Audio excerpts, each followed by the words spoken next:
Welcome to the second part of this mini series on the immune system, and today we'll talk about vaccines.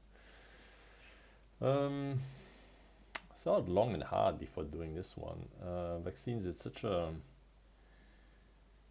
a controversial topic, and it shouldn't be really. I'm an immunologist. I'm certainly not anti-vax.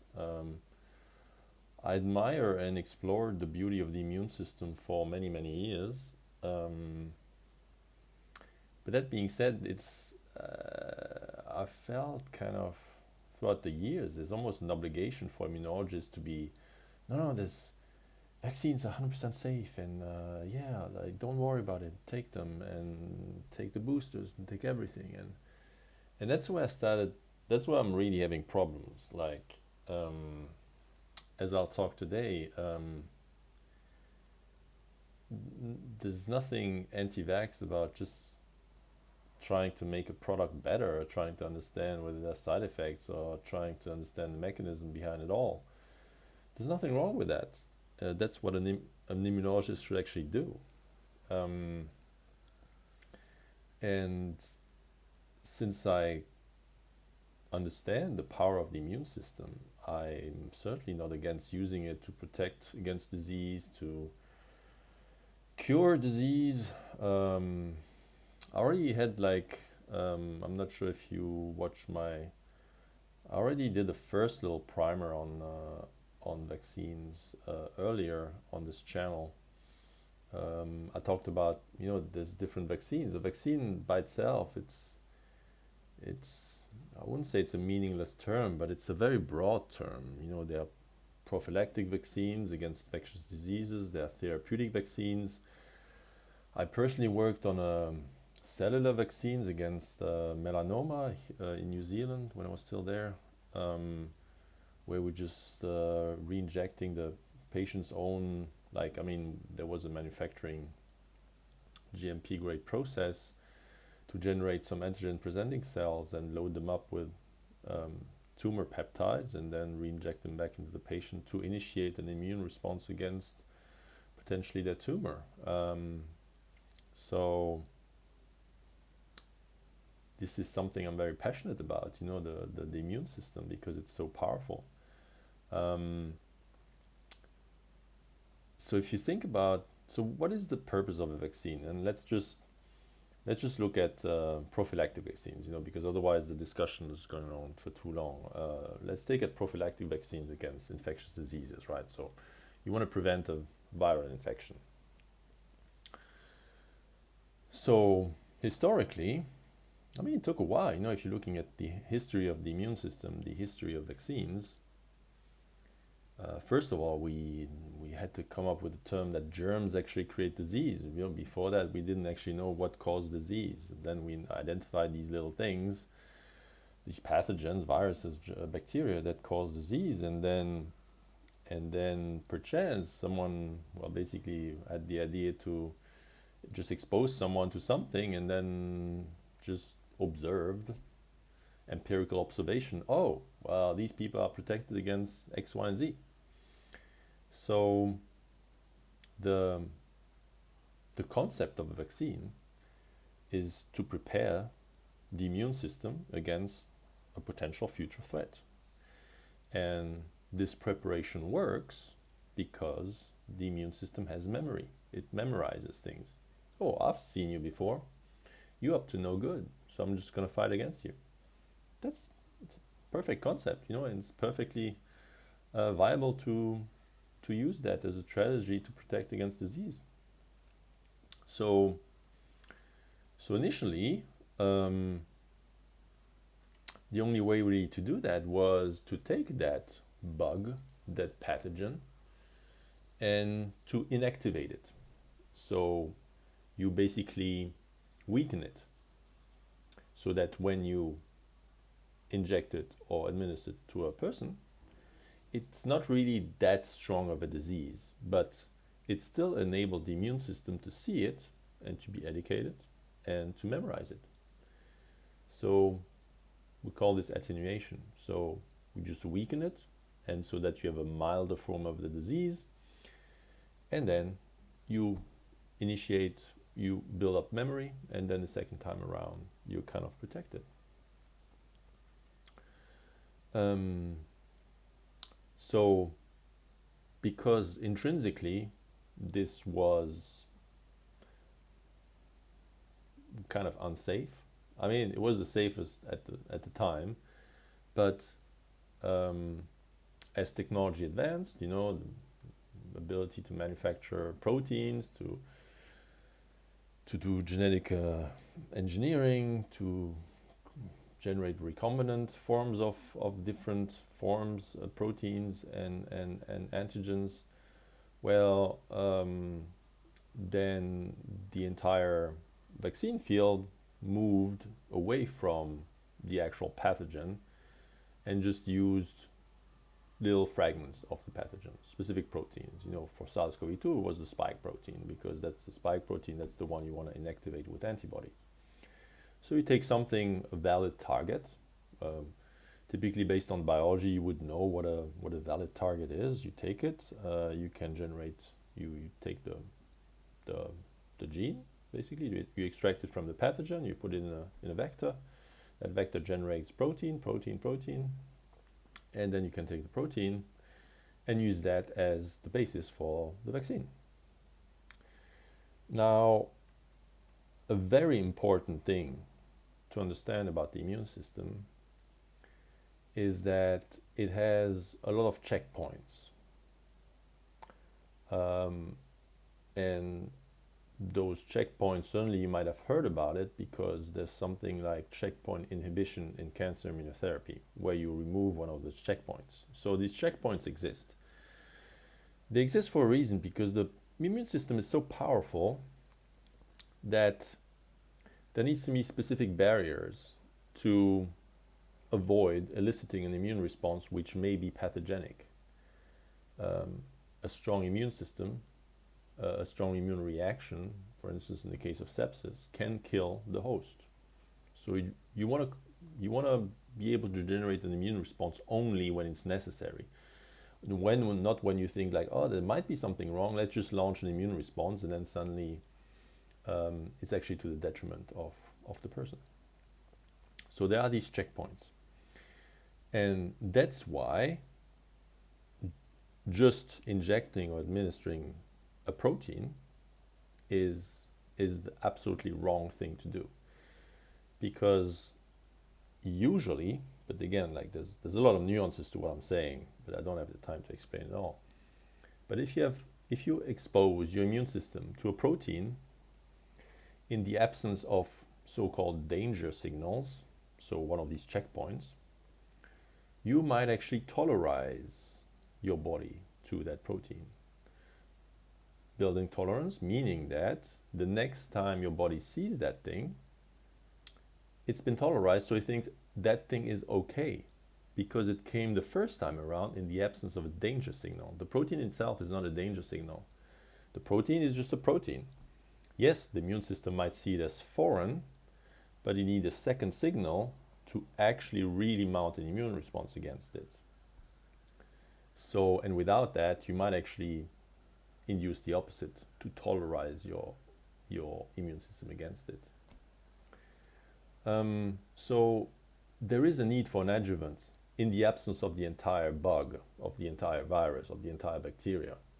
Because the bacteria and the viruses contain the genome of the virus is a danger signal, because it has different, it's not formed as a mammalian or the human genome is made from, so we can recognize the differences between genomes.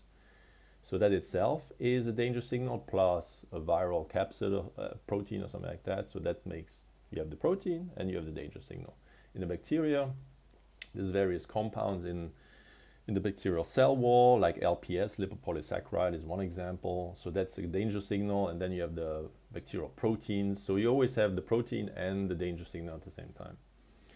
So if you want to move away from attenuated forms of a pathogen and you go with pure protein, you have to add an adjuvant. Otherwise, this is pointless. It's not going to work, or it's actually going to give you exactly the opposite result, which is to not react against that thing. Um, so the adjuvants also very, let's put it like that, empirically discovered. So, you know, if I wanna put it really bluntly, you just need to have some protein and rub it in a bit of dirt and then inject it, and that's gonna be enough to generate an immune response. You just have to have some dirt, you know.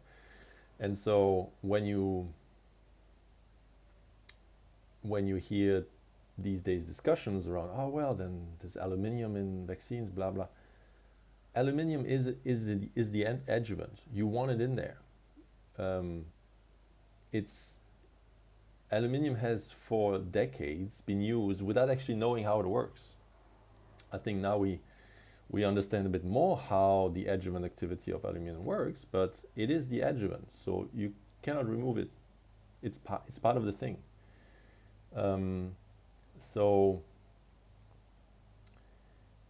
the problem, with technology is always that there's money involved, right? So as soon as you move away from an inactivated form of the pathogen and you start to use technological advances to either produce the protein or the antigen, or to generate an adjuvant, there's intellectual property involved. So these days, there's IP on different adjuvants because people work on different adjuvants, to generate particular types of immune responses. That there's adjuvants that are a bit more Th1, then there's some that's a bit more there's a bit more Th17 or IL-17 production when they're getting used, and so each adjuvant has its particular characteristics, and they're all protected. And so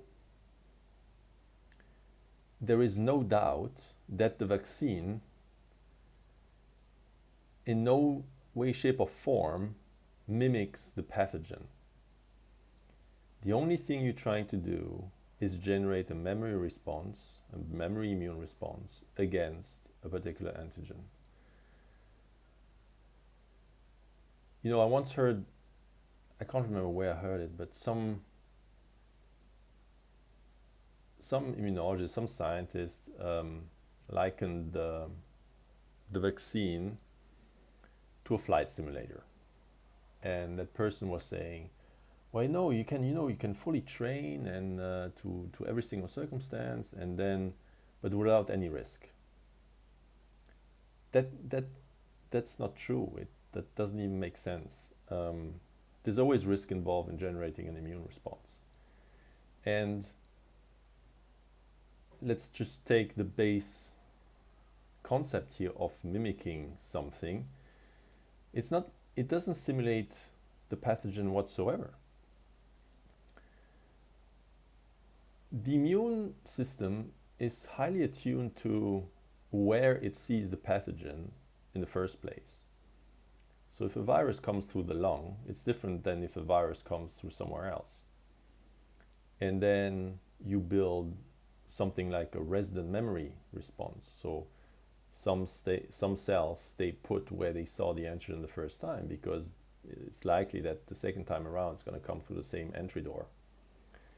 And so vaccines by themselves typically are intramuscular. So, and then they basically go to the draining lymph node, and in the draining lymph node then you have antigen presenting cells mixing up with T cells, B cells, and then you have an antibody response germinal center formation, and then you have antibody formation, and then you have also memory.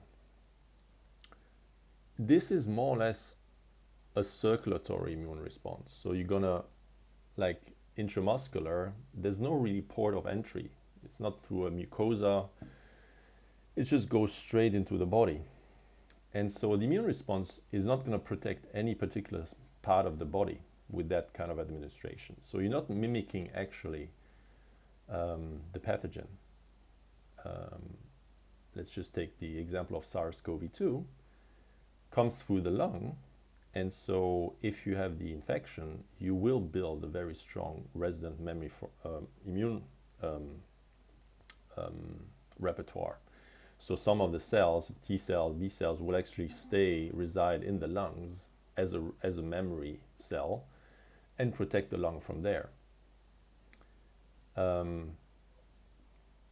That's where the discussion came in about, well, I mean, that's where, as an immunologist, I was really struggling with the concept in some countries of, well, you cleared the infection, but we're going to give you a vaccine regardless.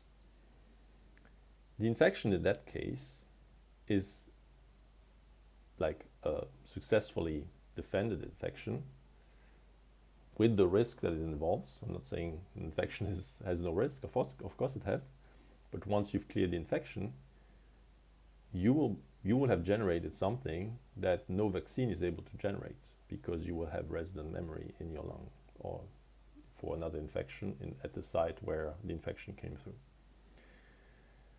So this was not really taken into consideration, which I found really puzzling. But oddly enough, after a while, then suddenly some companies started to talk about, well, because then we were at the phase of boosting, of having a mucosal booster, so an inhaled booster. To do what? To build a resident memory for immune response. To have cells actually reside in the lung, because everyone knows that this will be the best way to defend that particular site. Now, the reason why it wasn't initially done so, because mucosal adjuvants are very hard. It's very hard. Mucosa, it's very hard to reach the threshold of that checkpoint at the mucosa. It's very hard, like it's super hard in the gastrointestinal tract, because the gastrointestinal tract is so tolerogenic that you need something very strong to tell the immune response, now this is something you actually have to react against, because otherwise it's a very tolerogenic environment. Let's keep everything calm. Okay, yeah, it might be a bit something there, but like let's not overreact. So mucosa, because they're exposed to so many different things, there's quite a threshold to pass, and so the technology of mucosal adjuvants is not quite there yet. It's very difficult to have an adjuvant that works at the mucosa. And so that's why it wasn't initiated from the get-go. But you get what I'm saying. So the vaccine tries to do its best, or we conceive it in such a way that it will do its best job at mimicking, at simulating an actual infection, but in no case does it actually do that. First of all, you select the antigen, so it's only one part of the pathogen typically, or sometimes you have vaccines that are polyvalent, so you actually take if you have different strains of pathogen and you want to have one vaccines against a series of them, then you have like a multivalent vaccine, so there's different components, or the component in different variations in a particular vaccine. But the vaccine, because we try to make it so safe, really doesn't mimic the infection. It just tries to generate something like an antibody response or a T cell response. So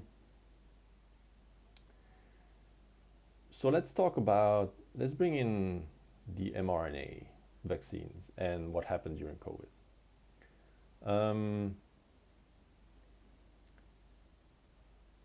So let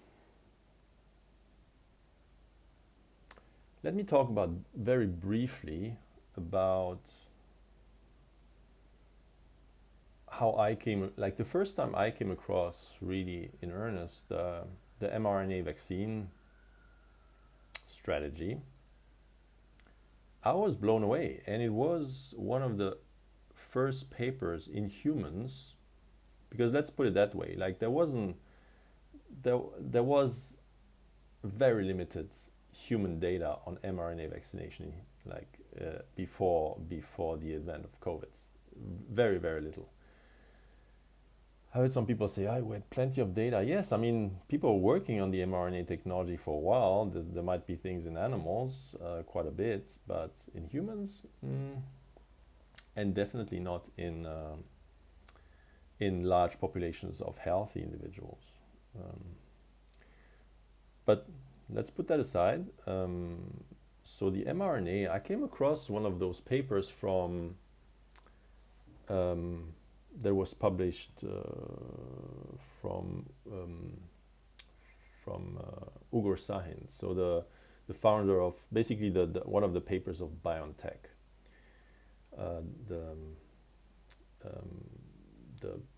basically the biotech firm that got acquired by Pfizer in that context. So the Pfizer vaccine was from BioNTech, or with BioNTech technology, and the founder published a wonderful paper. It was still when I was still working in cancer immunotherapy, so it must have been around 2017 when I switched. Must have been a Nature paper or a Science paper, I can't remember exactly. But I was amazed, and it was in cancer patients, I think in a handful. Like it was like a phase 1 safety or immunogenicity trial, and I was absolutely blown away by the mRNA technology for one reason. And I will have to explain that. So that's why the mRNA technology,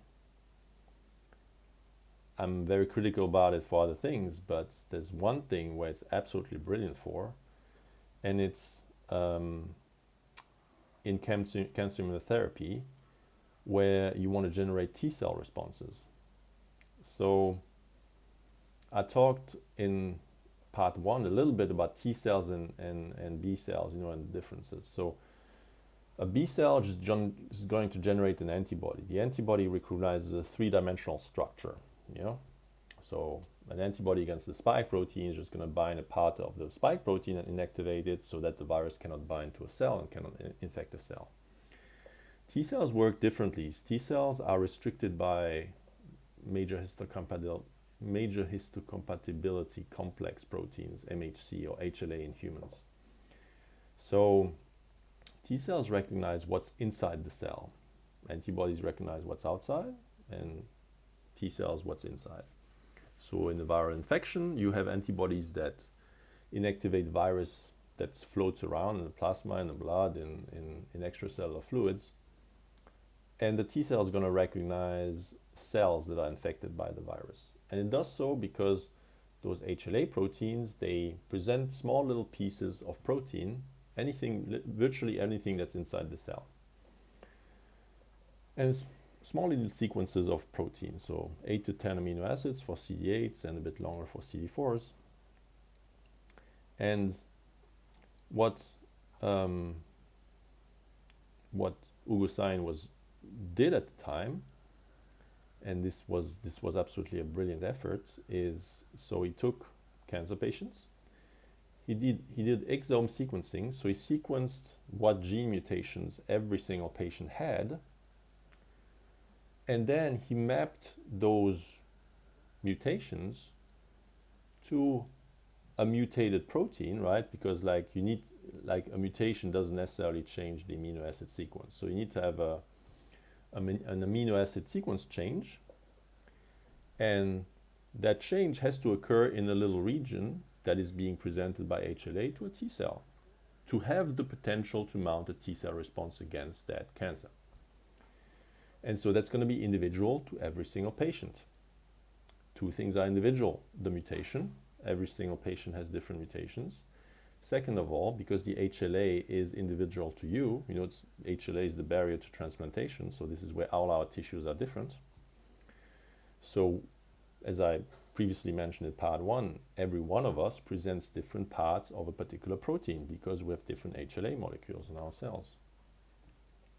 Unless we share a few, right? I mean, if you're seeking a match for transplantation, every once in a while you find a decent match because they have one fraction of them or a specific percentage is identical to yours. But on a wide population level, we all present different things. So those two individual factors, what are the mutations? and on which HLA are they going to be presented to a T cell, so the mutated protein. So he figured out for every single patient, he had a number of different amino acid sequences that might be a good way to initiate a T cell response against that patient's cancer. And so where the mRNA technology comes in. So you want to vaccinate the patient, with those different peptide sequences. Now, individual peptides, first of all, peptide synthesis is quite hard to do at scale at a very high level of purity because every amino acid is being assembled one at a time. So you don't want to vaccinate against, you have one particular sequence, you don't want another one. So having a pure peptide synthesis is extremely expensive and extremely tedious to do. So what he did is he created an RNA sequence that would encode for these different pieces of peptide. And then there's always a spacer. So you would have like an 8 or 10 mer of amino acids. Then he has a sequence that can be then cleaved by enzymes, and another one, and another one, and another one. And all of that was constructed in an RNA molecule.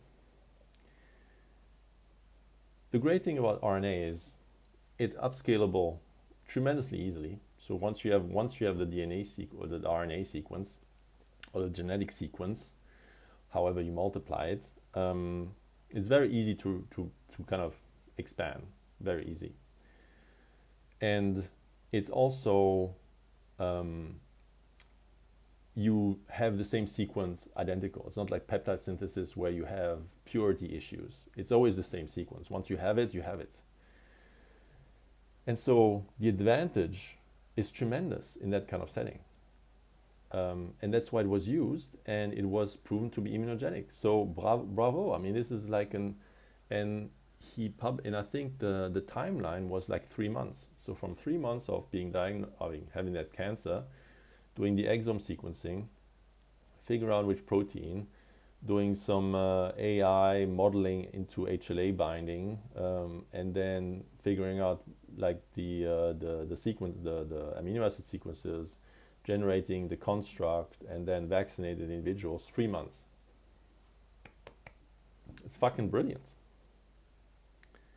But then shortly after that, well, then basically they used that technology, which again for that context is absolutely brilliant, and then used it kind of to have an entire protein, so the spike, and to go straight into the human world population.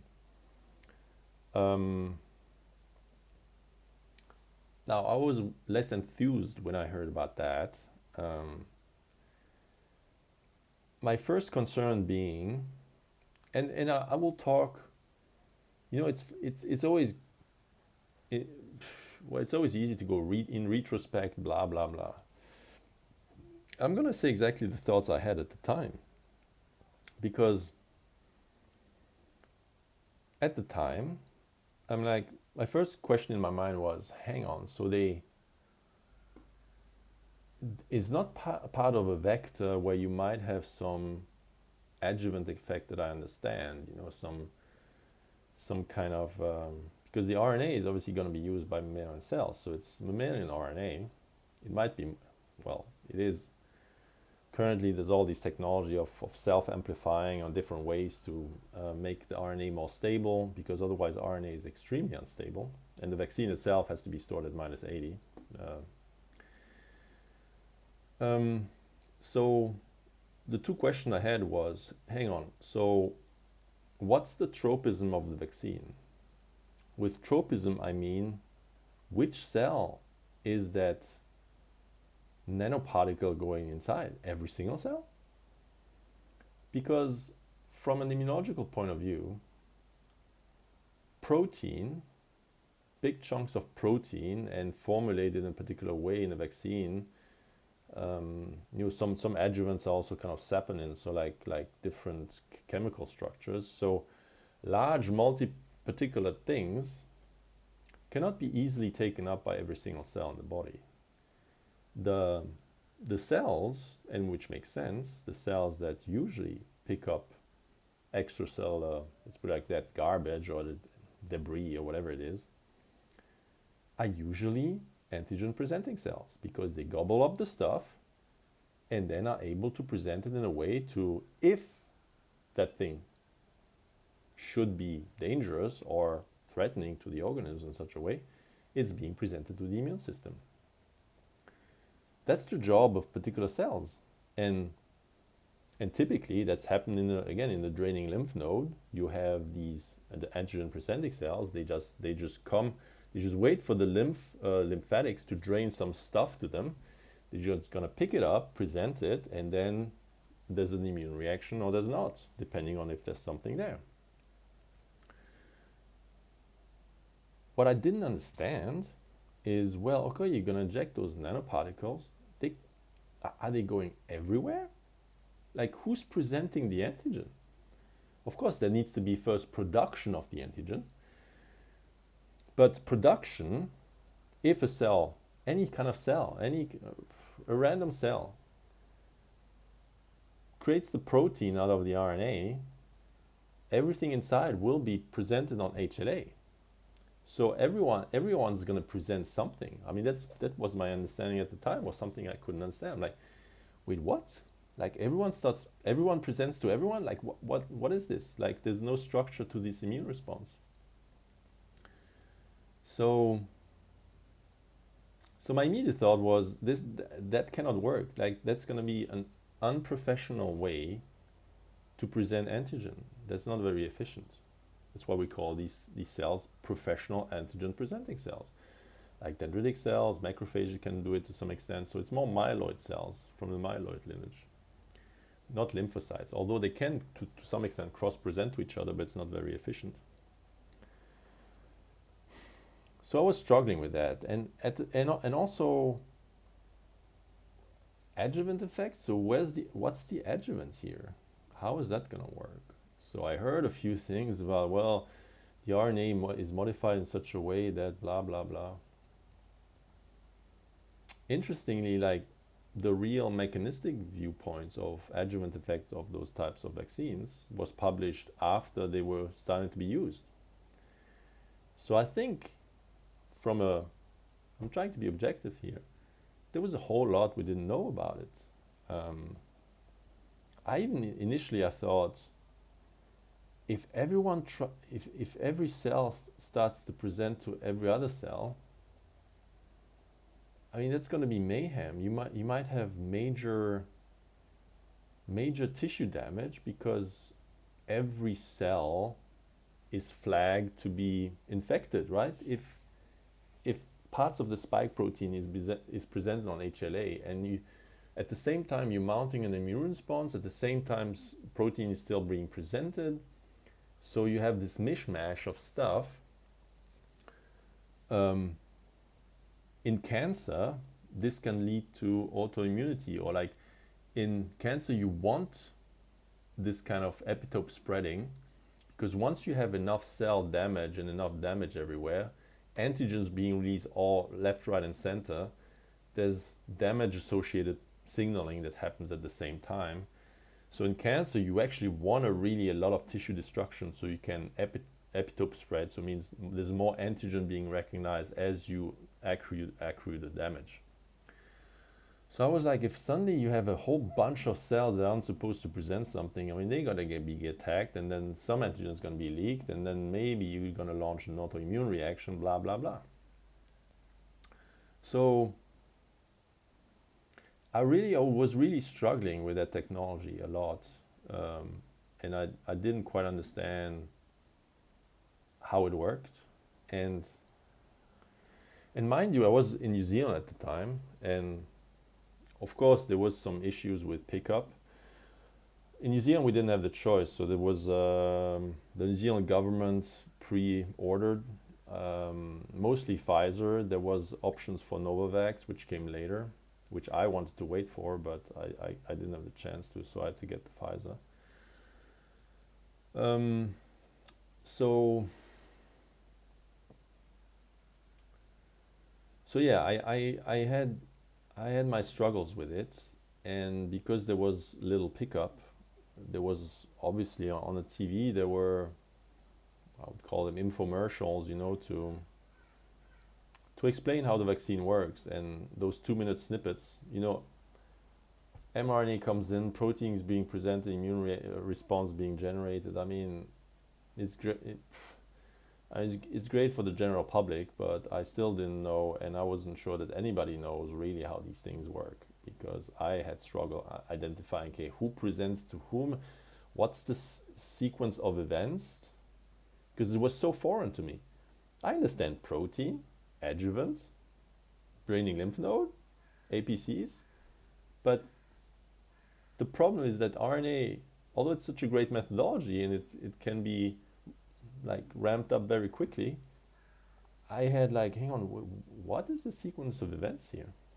And it felt very unprofessional, in immunological terms, unprofessional antigen presentation. And so the immune response, either it's a mix of it's not good and it might actually induce damage that might create something even worse, like something like autoimmunity. So I waited a bit. I had the chance to take the vaccine a bit earlier, because at the institute I was working, we were kind of identified as frontline workers because we were doing, providing capabilities for infectious, for PCRs and things like that at the time, which basically all the capabilities in New Zealand were joined to be able to wrestle with the pandemic, which I understand. So we were kind of frontline workers, allowed to get the vaccine earlier, and I didn't take it. I waited because I actually wanted to wait for the Novavax one, which was the only other options looked like we would get in New Zealand. And the Novavax, I liked it because it's recombinant protein and an adjuvant. Like I think it's a saponin based adjuvant. So true and tested. Like I understood it. I knew what it was. And unfortunately, again, those technologies are a bit longer to generate, to be at scale. So 1 year I had to go to Japan and they required 3 shots. So as a booster shot, I took the Novavax shot.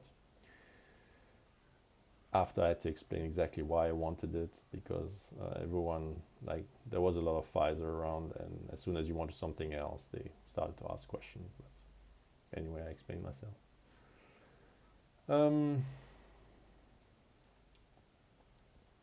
So I think, so these were my initial thoughts, Then after observing everything a bit, you observed at the same time as I did,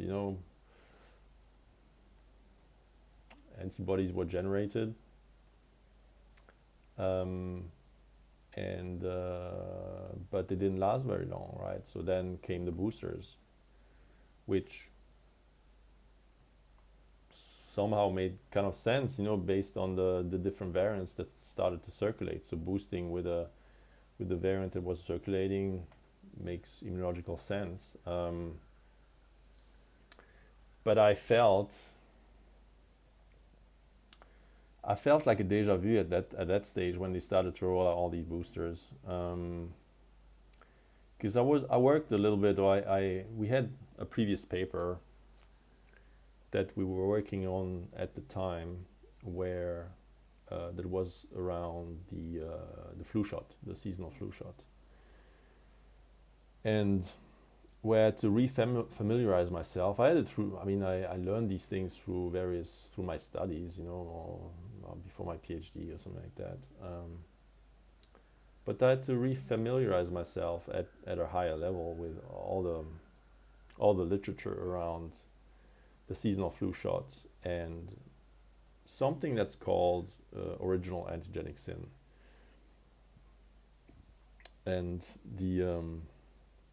if you look at the history of influenza and the memory responses you can still find in some elderly that had sequential or very hard flus, very, very deathly flu strains, and if you can track the memory responses and what they still have, basically the original antigenic sin, and it's like, I mean, it's yeah, it's a sin, original antigenic sin. I think it was used at first because it's a catchy phrase, right? Original antigenic sin, the original antigen. So the original strain of what you see, kind of one of the first exposure or the really productive exposure, is then gonna pass on through time as and generate a very significant imprint, and everything that's come past that is going to be influenced by that initial imprint. And the reason for that is memory. So let's look at influenza. The variants of influenza. Every season there might be different ones circulating, slightly different from each other, but still the influenza virus. So at the core, it's kind of the same virus, but then it comes in different flavors. So original antigenic sin, I mean, at the core of it, because of memory, let's assume we react against one influenza virus, okay? That's the first, let's just assume it's the first one you see. Then you have memory against that. Then 2 years later, you encounter a second influenza. It's still influenza, but there might be small little differences. Like it looks a tiny little bit different. So if you see that, you will obviously have memory against part of it, the parts that are conserved between the first version and the second version. So that memory is gonna start faster and stronger. That's the basis of memory, right? So whatever is conserved, you're gonna react stronger against or faster against, which means what is new is looked at with less strength and less speed. So you will have to mount those new responses. But there is a domination of the original strain that you looked at, that you've seen, that the immune system saw. And that's original antigenic sin. So there is a lot of controversy about, I mean, at least in my mind, some people say there's no controversy, but like if you look at it, no one would agree that it's controversial whether yearly flu shots is a good thing or a bad thing. Because the more times you see it and you see it and you see it and you see it, the more that imprint might become dominant. So the less when it really counts to have actually a new response, you might have less power to do so. So that was my thought. When they started to roll out all these boosters, I'm like, hang on, didn't you learn anything about the influenza? And then came a weird thing, because I was thinking about these things.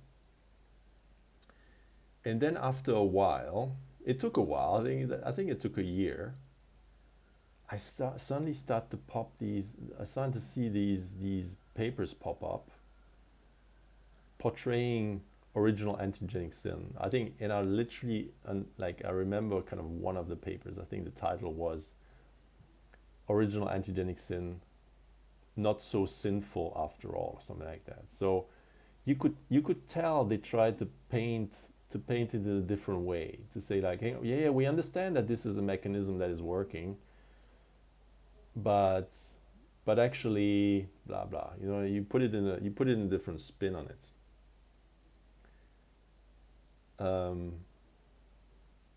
Just to put it out there so that it can be referenced. And I think, to be honest, I don't know. I mean, it's hard to say, but I almost think these because it wasn't, the first ones weren't actually, I think, original papers. They were opinion pieces or something like that. And I actually think they were solicited or invited by the editors to actually paint a different picture of the situation. But that's my personal opinion. I have no evidence that this was the case at all. What else? So I'm not going to talk too much about that. There was, obviously, people were talking about whether the RNA can actually integrate in the genome. I think I'm absolutely not an expert on that area at all. Based on what I know, I had a brief look, very brief. So I don't take my opinion for for like it worth 2 cents at max. I think in theory it's possible, but I wasn't really worried at all. I don't think it would ever happen at scale. It is possible that some of it will integrate, but I don't think this is really a part worth mentioning. I don't think that's worth worrying about. It's more like the lack of understanding of how these things actually work, or what they create. We're not measuring, because you know, it's easy to just take plasma and measure antibody titers. That's so easy, but you have no idea what else you're creating. This is only one thing you're measuring, and of course it's the thing you measure that matters. But, and again, like I'm exaggerating, but take protein, rub it in a bit of dirt, and you will get an antibody response. It's not very hard to generate antibody responses. The problem is you can do that in 100 different ways, and you might have 100 different times more or less the same titer, but you will have induced a shit ton of other things that you have not measured. And that's my problem as an immunologist, that I know that there's a whole bunch of other things that might be possible that you might have done, but you're not measuring them, so they don't exist in your view. So now, obviously, there's still a lot of hype around mRNA because it can be rolled out so fast. It's the new poster child for pandemic preparedness, right? There's even in New Zealand that I left now. There's an mRNA research platform that has been created. People are working on it because it's just a new kid on the block, you know. There's a lot of IP possibilities. I mean, there's also IP challenges because everyone's working on it, so everyone's just stepping on each other's toes to figure out how they can protect their newest technology and things like that. But yeah, it's only have to say, oh yeah, I'm going to generate an mRNA vaccine against X, Y, and Z, and you're far more likely to get funding because it's sexy at the time. It's still sexy. It's like everyone wants to do it. Everyone wants to sound cool. I'm still waiting for people to actually explain to me exactly whether they understand what they're doing or not, and whether there's any kind of targeting or tropism of these kind of nano delivery vehicles that they're injecting. And as we now know, obviously, protein is going somewhere else, or like the mRNA is going somewhere else, protein being produced for very long periods of time. And this is not without immunological risk, because antigen is antigen, you know, you don't know what you're doing. Or you might tolerize, you know, it depends on the danger signal or no danger signal. So in terms of, let's talk briefly about side effects of vaccines in general. I applied for funding to investigate immunological side effects a long time ago, quite a few years back. Obviously fell flat on my face because no one's going to fund that. Now, as an immunologist, I have to say plainly, I love immunology, and because once you understand advanced immunology, you understand what is possible, not what is happening, or you don't know for certain anything, but you suddenly realize, hang on, if you do that and that and that, there's a whole bunch of things that could happen.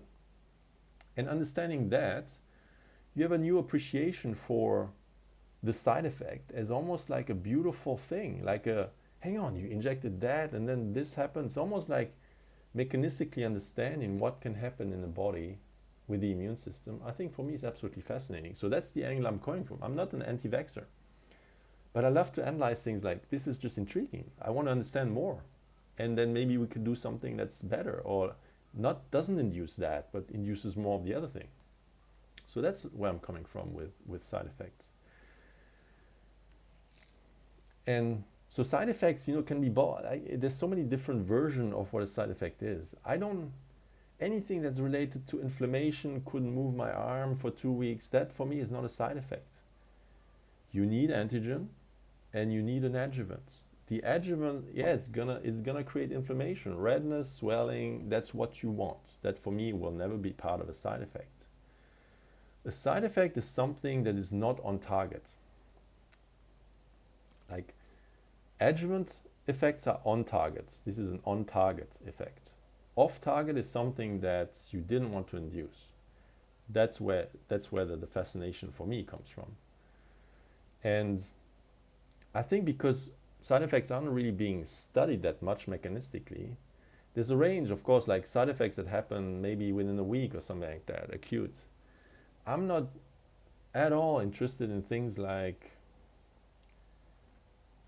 well, you know, when controversial figure in the field, RFK Jr., you know, he talks a lot about all these things. Mercury, for me,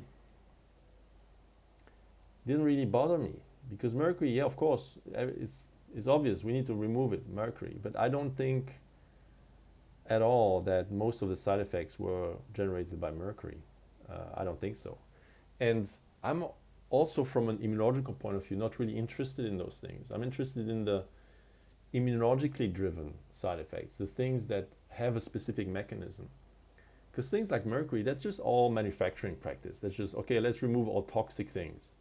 Again, not talking about the adjuvant, but mercury was not there for the adjuvant effect, right? Leave the aluminium in there. In some cases, this is the adjuvant.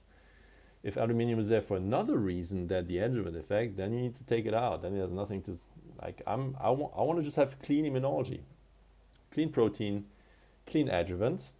And if that generates side effects, then I'm really interested, because I want to understand how it works. At the time, and let's talk about quickly to introduce that, because I think that it's a very telling thing. Let's talk about Guillain-Barré syndrome. The Guillain-Barré syndrome is a neuropathy, right? So it's a well-known side effect of vaccination. It's rare. But it's based, and it's not just happening after vaccination, you know, it's also happening after infection. And I started to talk about it in part 1 about molecular mimicry. When the immune system attacks something, mistaking it for something else. Molecular mimicry, it's mimics something, and it's at the molecular level. So molecular mimicry is Guillain-Barré syndrome. You have an infection or a vaccine. That's why I'm not against vaccines. Like, it happens also with infection. It's a beautiful immunological mechanism. You generate an immune response against something, and then part of what you recognize looks identical to something that you see somewhere else, for instance, in the brain. And so you think, okay, we also have one of these invaders in the brain. And then suddenly you have a neuropathy because you're attacking your nerve cells. Molecular mimicry. It's beautiful immunology. Immunology is not a fail-safe. Like, you might, oh shit, I'm mistaking you for something else. Oh, my bad. So you have this molecular mimicry, or we also, from a T-cell side, we talk about cross-reactivity. So it's cross-reactive. It reacts across different things. So T-cell cross-reactivity is actually a very common thing. T-cells cross-react a lot. So you think that T-cell recognizing an 8 to 10 amino acids length. Well, if you would go with that 8 amino acid length thing, and it, again, depends on your HLA makeup, you know, on your HLA type. But look at, in all of nature, how many times that 8 or 10 amino acid sequence happens, like the likelihood. There's a number to that. It's not rocket science, it's statistics. So every once in a while, and again, the T-cell response will always be based on the HLA. So you can't talk about the entire population. Antibodies are slightly different, although antibodies, again, it's there's the ways the antibody protein is being produced. There's genetic recombination, like for the T-cell receptor. There's genetic recombination. So there's particular likelihoods to generate a particular motif or recognition motif. but antibody is really different than T cells because of that restriction to HLA time. So Guillain-Barré syndrome is really interesting, that it highlights the cross-reactivity, that you have induced exactly what you wanted and you still have the side effect. Nothing bad happens. No one did that on purpose. It's just immunology. And so where I went a step further, and I think what is worth looking at these days, if someone, like, I don't know exactly what they plan to do in the US to prove, or whether it's just going to be an observational thing. Observational would be kind of unsatisfying to me, because I think you need to understand mechanism, you understand why these things happen, and then so you can potentially rectify some of it. But part of the mechanism, what I think may be potentially happening, again, completely hypothesizing here, which is especially valid for infants. We now understand, and the reason why I applied for funding is because we had that unverified observation, because we were looking at the microbiome at the time. We actually wanted to, and you can look up my publications, based on dietary fiber and responsiveness to the flu shot.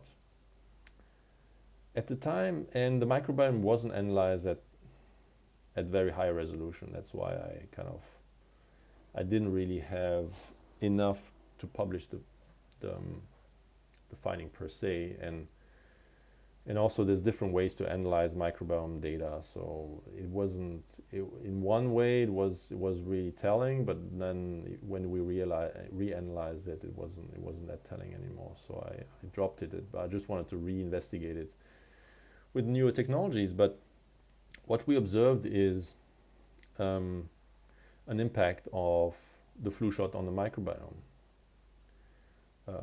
Again, the hypothesis was to look at how the microbiome impacts the immune response to the flu shot, but here we also captured, without wanting to capture it, an effect of the vaccine on the microbiome, because we had people that self-reportedly never had the flu shot, and then we had some that already had the seasonal flu shot, and then they look different before and after, so we had that first observation. It was low resolution because at the time the people that know how to do microbiome research, we only had 16S ribosomal RNA sequences, so we didn't have metagenomic sequences of the microbiome, which give you higher resolution. So I wanted to redo something similar with higher res methodologies, but we obviously didn't get the funding. So if nowadays you wanted to really look in depth in what happens to infants, particularly with a very dense vaccination regime like in the US, one thing you definitely would have to do is to take fecal samples before and after every single vaccine and see whether something changes within individuals, across individuals, whether particular vaccines do always the same thing. Because if you, in any way or shape or form, familiar with the microbiome, you know that shifts to the microbiome can induce almost anything. Like, give me one disease where you don't have a microbiome signature. Not necessarily causative, but at least from an association point of view. But like, there's still a lot of causative links that have been established for a lot of things, including autism,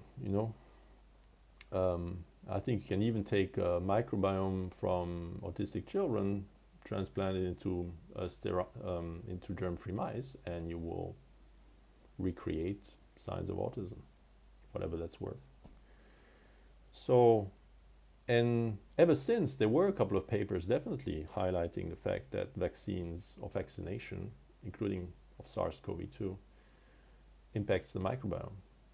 So once you, in adults, might do something, might not do anything. In infants, particularly in the first year of life, if you have this sequential shots and you change the microbiome in any significant way, not in all the kids, but in kids that might be they might have some predispositions to something, it might be enough to kickstart something. I don't know. just an idea. It's worth looking at. How mechanistically that works, that's a very intriguing question, and that's exactly what I wanted to investigate. Two different scenarios. One, which I don't really find very exciting, but it's worth still looking at. Just the general immune activation that goes along with vaccination that might somehow, through like unspecific cytokine signaling, these kind of things, a very general, unspecific type of inflammatory response might just change. Perhaps the gastrointestinal mucosa, like the immune cells that are there, maybe produce a bit more IgA or something like that, and thereby change the microbiome. So very unspecific. A more exciting hypothesis, completely hypothetical, is that every single vaccine, that the antigen actually dictates which bugs are being impacted. So that would imply like an antigen-specific T or B cell response and/or B cell response. Plausible it is plausible. I wouldn't say likely, because it's known that the microbiome. You know what I said in part one, the fact that the microbiome in the first year of life, there's this massive discussion between microbiome and immune cells in the gastrointestinal tract. Part of that dialogue, that crosstalk, one of the consequences of it, not sure how significant it is, but it has been shown that the B cell repertoire, so every single B cell that circulates in your blood will have a different B cell receptor, or like most of them. You might have some clonal expansion, but before any kind of clonal expansion, every single B cell has an independent, like an individual B cell receptor sequence, which then becomes the antibody. Same with T cells. But the B cell receptor has been shown to be mildly microbiome cross-reactive, which means that part of that dialogue involves particulate matter from the microbiome to come across to lymphoid structures like the Peyer's patches in the gastrointestinal tract and present antigen to the cells that are there. And for naive B cells that are not antigen experienced, that might shape their repertoire. And you also find T cells that are microbiome specific in the gastrointestinal tract. So part of the T and B cell repertoire is shaped by the microbiome, by microbes in the gastrointestinal tract. And part of that will be individual to every single person. Although there's obviously microbes that are really conserved across a lot of humans, across populations. So you might have some common things and you might have some private responses. So if there is some cross-reactivity just based on early life education, you might, with any type of immune reaction, generate some kind of response that are mildly microbiome reactive or microbiome specific. To what extent that is true and whether it matters at all is completely unresolved, but it would be worth understanding whether the impact of vaccines on the microbiome is antigen specific or not. Because if it is,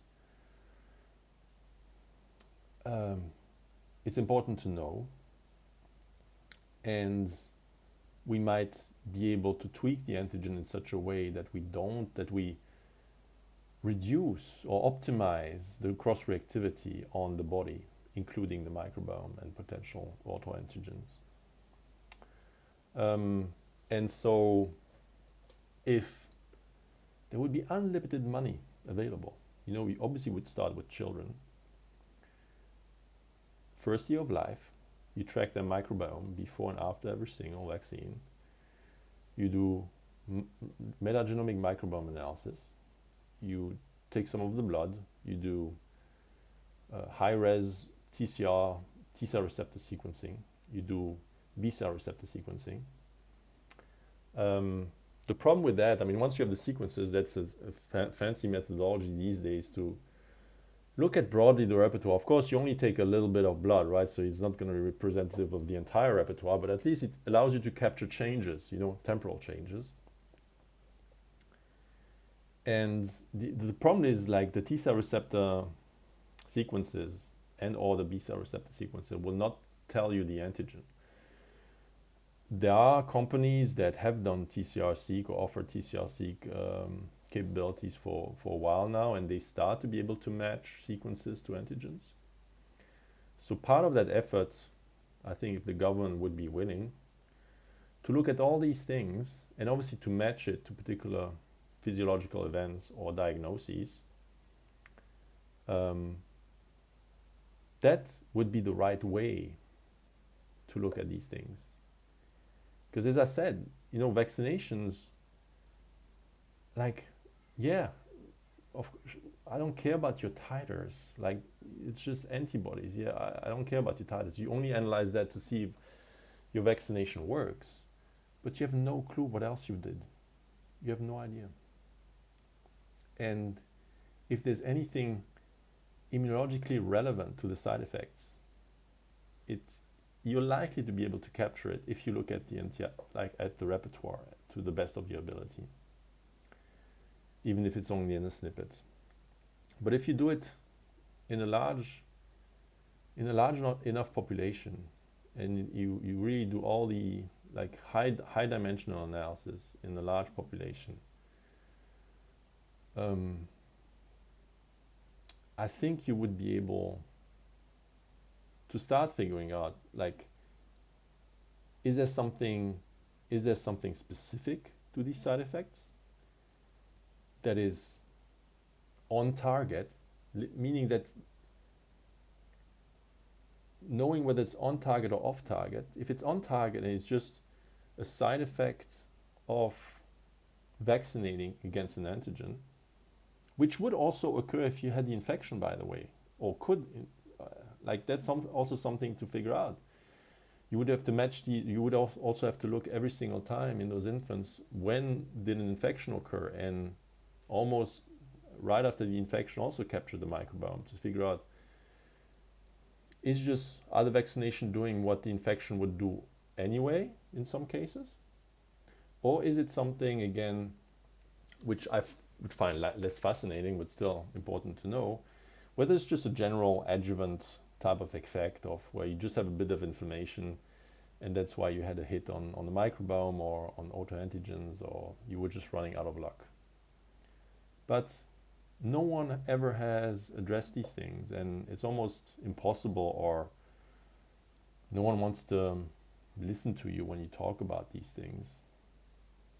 But I just love about it, what I love about it is because it's fascinating immunology. Let's put it that way. It's just fascinating. And it's absolutely conceivable that these things are happening because of what I know.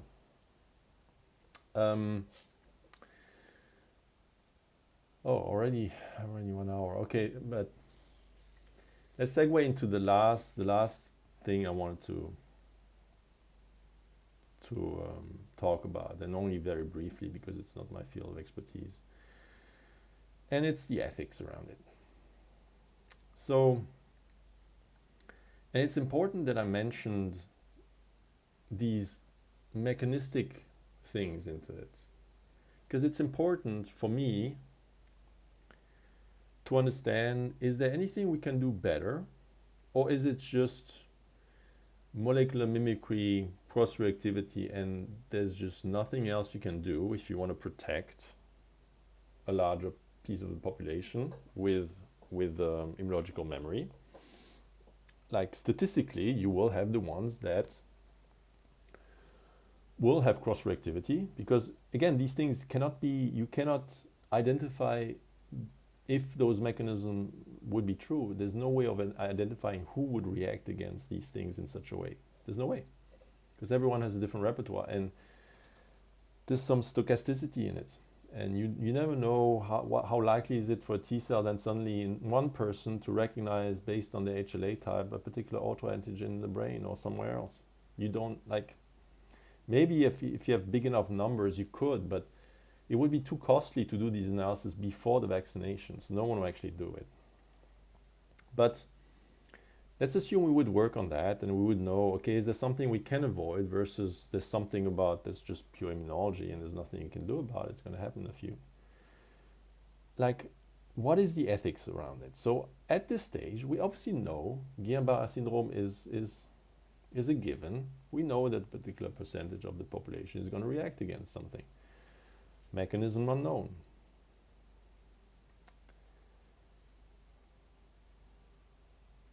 Where discussions started to heat up, obviously, during SARS-CoV-2 is medical informed consent. I've done many clinical studies, I've led them.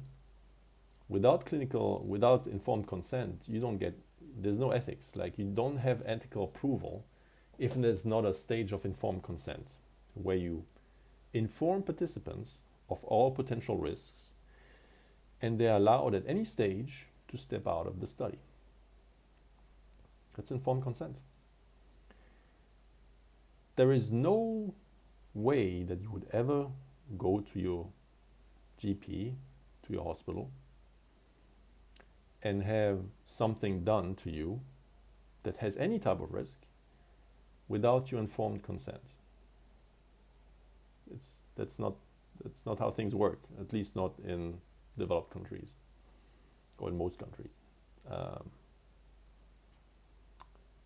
So where things get a bit muddy is when governments decide that, well, we want to protect the population against X, Y, and Z. So we want people to have vaccinations against this, and this, and this. What is the balance between politics and ethics? Can you enforce something where you know there is a potential risk? And I'm not sure what the risk is. Could be 1 in a million, could be 1 in 10,000, could be 1 in 100. How can you do that? How can you bypass informed consent? And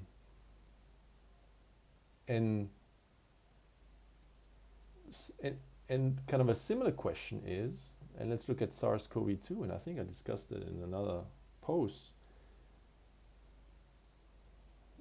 How much is one life worth? Let's assume you have an event like SARS-CoV-2, a medical event, and you feel as a government responsible to protect, because that's what you feel is part of your mandate, to protect. And you protect, and 0.1%, I don't know, just pick a number, 0.1% of the population had a detrimental side effect or died. Is that a success or not? Like, how do you define that? Like, you had the mandate to protect, but then there's some people you didn't protect. You actually inflicted harm. So what is the number? And is there any number? Let's say in the entire world there's one person that dies and everyone else survives, or we don't know what, obviously, if nothing happens, we don't know if something would have happened, but let's assume there's one person that is negatively influenced or even dies.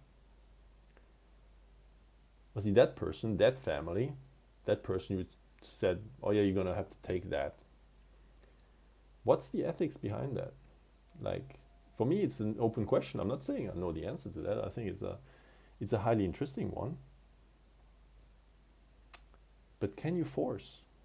Can you force something for the sake, because you think it's your mandate to protect? And I understand that I would feel the same way. I feel like I need to protect my family. I need to protect my population. So I would say, look, do we understand enough about X, Y, and Z?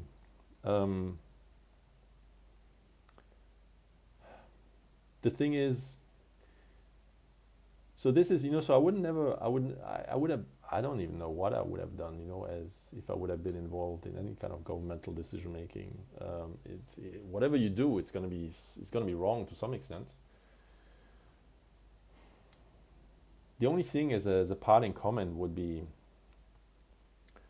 what really bothered me is that a significant aspect of what happened during SARS-CoV-2 was driven by money. As I mentioned, there's a lot of IP, there's a lot of patenting in vaccine technologies because pharma wants to make money, obviously. Like, if you don't have a patent, if you can't protect something, well, someone else is going to do it cheaper and they're just going to offer the same product. So you need to, I'm not against that at all. But there were vaccines, yes, they were slightly delayed, but were like the Novavax one or other ones, like even, was it the Sinovac, the Chinese vaccine? Just traditional vaccine methodology. Yeah, it took a while, it was tedious. No IP, no money to be made because it's just, there's nothing to patent. The involvement of that patenting, just switching to mRNA because it was so easily, like, it was based on patent, it was protectable. Or some other companies jumped on. Well, there was a bit more data on that one, but vector vaccines as well. But in those type of events, but I understand the fact that things had to happen quickly, and so there was a big incentive to say, well, this mRNA can be scaled up much quicker and all of that. The time it took to get that through, to emergency use authorization, based on the data wasn't easily accessible. I would have loved to see, okay, great product. I mean, sounds like a great product. Okay, like, what kind of data do you have? Like, how does this actually work? You must have some data on how it works, surely. I would have wished a bit more transparency on that, to be honest, because I was asking myself a lot of questions. As someone, I'm not even calling myself a vaccine expert. Please don't put me as a vaccine expert. I know enough to kind of ask myself questions. That's the only thing I do know.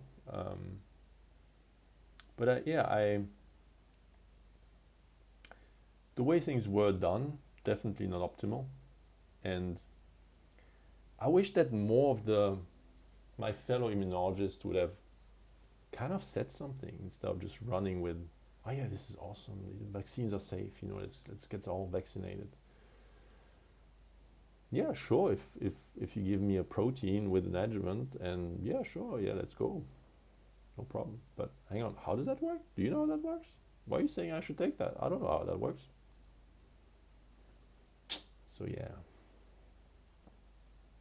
I hope that with that mini-series I gave you a bit more insight into immunology and how complicated it is, and it should never be wrong based on, and we only scratch the surface. I mean, the depth of understanding you have to have and the depth of mechanistic insight you have to have for immunology is absolutely mind-blowing. I mean, it blows my mind. I'm only expert on a very few select little sub-themes of immunology, to be honest. But once you know enough, you know what's possible. Like, this is not straightforward. Hang on, you're changing the way antigens being delivered or formed in the body. Like, this changes everything. When you know enough, you're like, hang on, what? You're doing what? I wish that people would have questioned that a bit more, particularly my fellow immunologists that should have known better. With that, hope you enjoyed that. If you have any particular questions or things you want me to dig deeper in, or present a bit in more depth, please let me know. And otherwise, potentially in the next post will potentially be a bit more spiritual again. But I felt the need to say these things. We'll see how that lands with you. Take care. Much love.